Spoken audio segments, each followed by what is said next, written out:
Salut mes Watches fanboys. Aujourd'hui, je vais vous montrer comment assembler cette montre boîtier Mariner avec son bracelet jubilé, cadran représentant l'œuvre japonaise appelée la Grande Vague de Kanagawa, sa bague Batman noir et bleu et le fameux mouvement NH35 que je n'ai plus besoin de vous présenter. Je commence par déposer le mouvement sur le support de mouvement et j'y appose ce magnifique cadran que je n'ai pas eu besoin de préparer car il était adapté au NH35. On contrôle qu'il n'y a aucun jour entre les deux. Ensuite, on tourne la couronne jusqu'à faire sauter la date, ce qui indique que les aiguilles seront en position minuit pile. On peut maintenant poser les aiguilles à l'aide de la pâte à fixe et des outils adéquats. On vérifie que les aiguilles sont bien en place et que rien ne gêne leur mouvement en leur faisant faire un tour de cadran complet. Maintenant l'aiguille des secondes. On enclenche le mouvement et contrôle que tout est bon. Regardez-moi cette beauté. Maintenant, on retire toutes les protections. On ouvre le bracelet en dévissant un maillon, ne perdez pas la vis. On ouvre le boîtier, on dépose le joint dans la boîte à lubrifier. On fait quelques allers-retours pour bien lubrifier le joint, très important.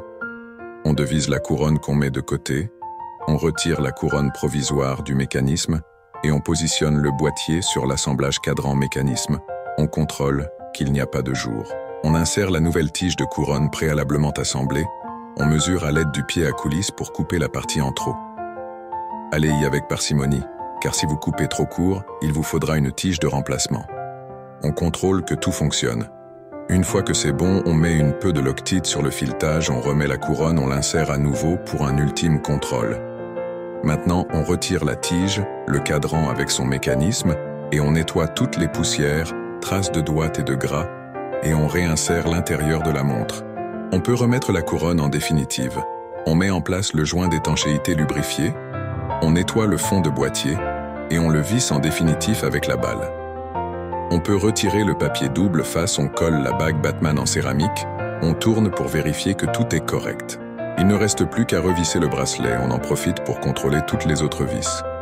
On retire les derniers films de protection et voilà, la montre est dans sa boîte, prête à être adoptée. Contactez-moi en MP si elle vous intéresse, abonnez-vous pour ne rien manquer et partagez si mon contenu vous plaît. À bientôt mes Watches fanboys.